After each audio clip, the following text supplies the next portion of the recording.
10월 18일 라이트 앤 딜라이트 말씀 묵상 시작하겠습니다. 사랑하는 주님, 언제나 한결같으신 주님의 사랑을 누리게 하시니 감사와 찬양을 드립니다.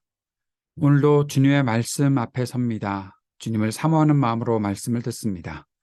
말씀하신 모든 것을 이루시는 주님을 의지합니다. 우리를 인도하시기를 기도합니다. 오늘도 성령으로 우리를 충만하게 하셔서 우리가 주님의 말씀을 읽고 묵상할 때 깨달음을 주시고 말씀에 순종하는 능력을 주옵소서. 예수님 이름으로 기도합니다. 아멘.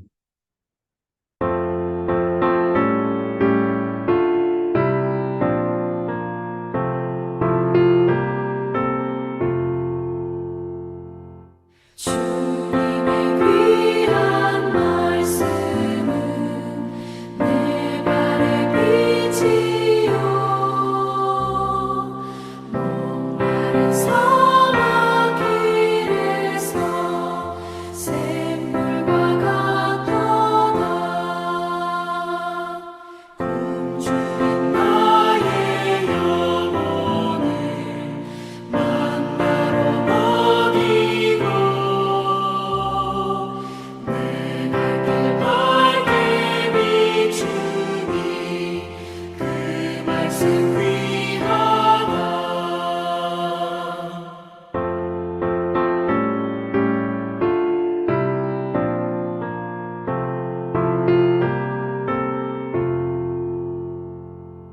낮에는 구름 기둥과 밤에는 불기둥 주 백성 앞에 나타나 인도해 주시네. 하늘의 깊은 지혜를 깨닫게 하시고 주 말씀 밝히 알도록 늘 도와주소서.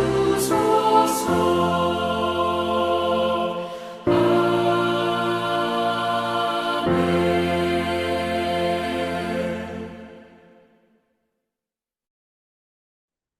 마가복음서 8장 11절에서 21절까지의 말씀입니다.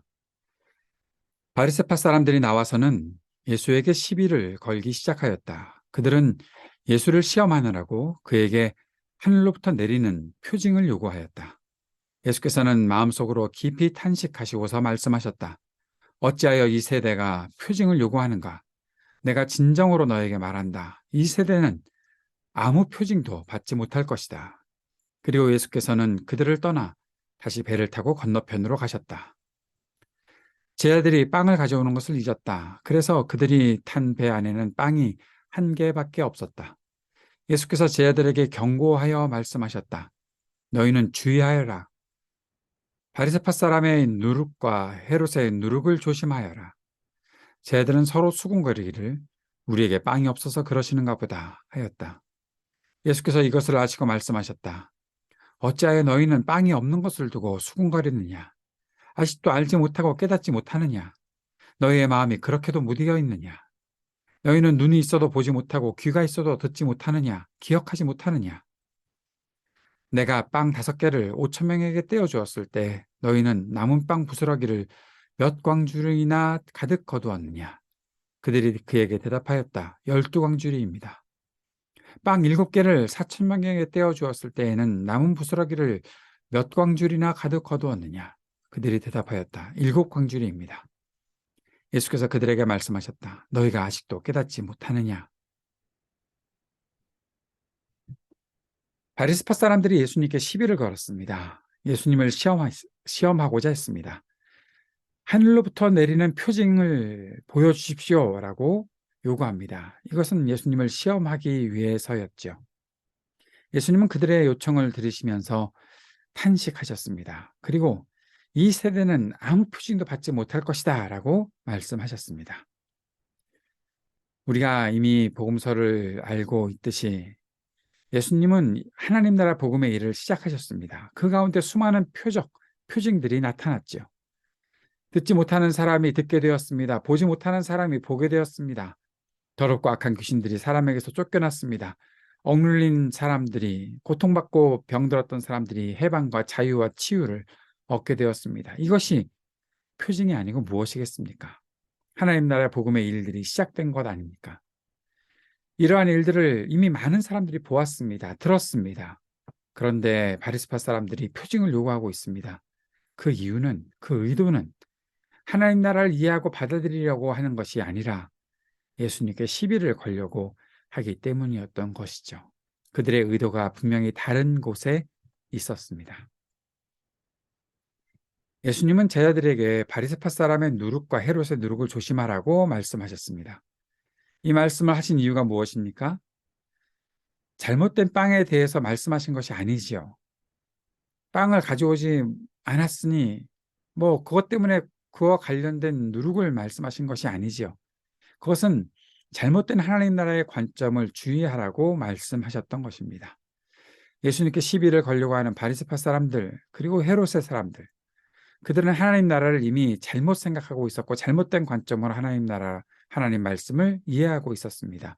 예수님에 대해서도 마찬가지였습니다. 바리새파 사람들은 하나님의 말씀과 복음의 역사가 아니라 율법을, 자신들의 만들어 놓은 전통과 규정을 어떻게 지켜야 하느냐, 거기에 대해서 더 관심을 기울였습니다. 그래서 하나님 나라를 그들은 오해할 수밖에 없었지요.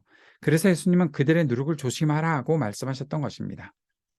헤롯의 사람들은 왕권에만 관심이 있었던 사람들이죠. 자신들의 권력에만 관심이 있었습니다. 예수님께서 하시는 일들을 통해서 어떠한 또 권세자가 나타날 것인가, 거기에만 관심이 있었지요. 그래서 예수님은 그들의 누룩을 조심하라고 하셨던 것입니다. 어떠한 관점으로 하나님 나라를 보느냐, 그것이 얼마나 중요한가를 말씀하셨던 것입니다. 그런데 제자들은 자신들이 빵을 가져오지 않은 것 때문에 예수님께서 누룩에 대한 말씀을 하시는 것으로 오해했던 것이죠. 그러한 제자들에게 예수님은 너희들 왜 마음이 그토록 무디어졌느냐라고 하시면서 안타까워하십니다. 무디어졌다. 왜 마음이 무디어졌나? 예수님께서 그렇게 말씀하신 그것을, 무디어진 마음을 우리 한번 생각해 봐야 하지 않겠습니까? 눈으로 볼 수도 없고 귀로도 들을 수 없고 기억도 못하는 그러한 제자들의 모습, 이 무디어진 마음들, 감각이 둔해진 것, 그 제자들이 안타까워서 예수님께서는 그렇게 말씀하셨던 것이죠. 눈이 있어도 보지 못하는데, 아니 분명히 봤는데 안 본 것처럼 하니까요. 분명히 들었는데 안 들은 것처럼 하니까요. 분명히 조금 전에 그런 일들이 나타났는데 그것을 기억 못하고 있으니까요. 앞에서 말씀드렸던 것처럼 아예 기억하지 않는 이유는, 기억 못하는 이유, 그들의 중심이 바르게 잡혀있지 않으니 주님께서 이루시는 그 일들을 보면서도 깨닫지도 듣지도 기억도 못했던 것 아닙니까? 그들의 마음이 바리새파 사람들이나 헤롯의 사람과 무엇이 다릅니까? 결국 하나님 나라를 잘못 생각하고 있기에 지금 예수님께서 하시는 말씀조차도 이해하지 못하고 있는 것이죠. 예수님께서 빵을 주셨잖아요. 아니 빵이 하나가 있으면 어떻습니까? 두 개가 있으면 어떻습니까? 그저 예수님을 포함해서 13명, 그들이 같이 먹기에는 충분한 양 아니겠습니까? 예수님께서 먹여주셨었잖아요. 그런데도 깨닫지 못하고 있으니 예수님의 마음이 얼마나 답답할까요? 예수님을 믿고 따른다고 생각하고 믿음의 길을 걸어가는 이제는 우리에게 예수님은 무엇을 조심하라고 하실까요? 또 우리에게도 제자들처럼 예수님을 탄식하게 만드는 모습은 없을까요? 오늘 이런 질문을 던져봅니다. 우리는 주님의 말씀과 주님의 일에 어떠한 관점을 가지고 마음을 기울이고 있을까요? 한번 우리 자신들에게 이 질문을 던지며 오늘 말씀을 묵상하고 기도할 수 있었으면 좋겠습니다. 오늘 함께 기도하면서 주님의 마음에 안타까움이 아닌 주님의 마음을 시원하게 해드리는 삶을 우리가 살게 해달라고 간구하며 나아갑시다. 하나님 나라 복음의 일에 쓰임받으며 살게 하옵소서. 간절히 기도할 수 있었으면 좋겠습니다. 오늘도 중보기도 하며 나아갑시다.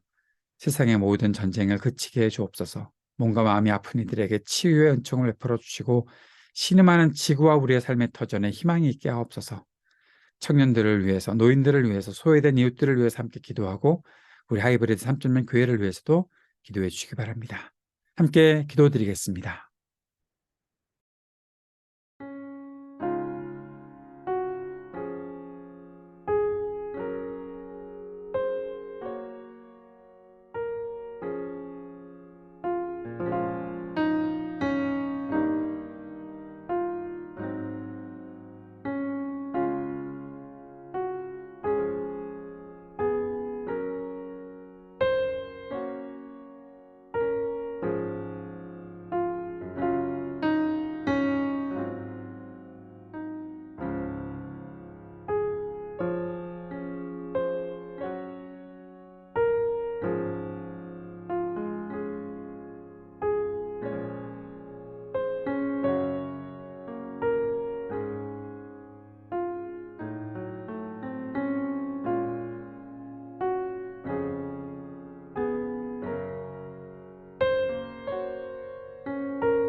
하늘에 계신 우리 아버지여, 이름이 거룩히 여김을 받으시오며 나라가 임하시오며 뜻이 하늘에서 이루어진 것 같이 땅에서도 이루어지이다.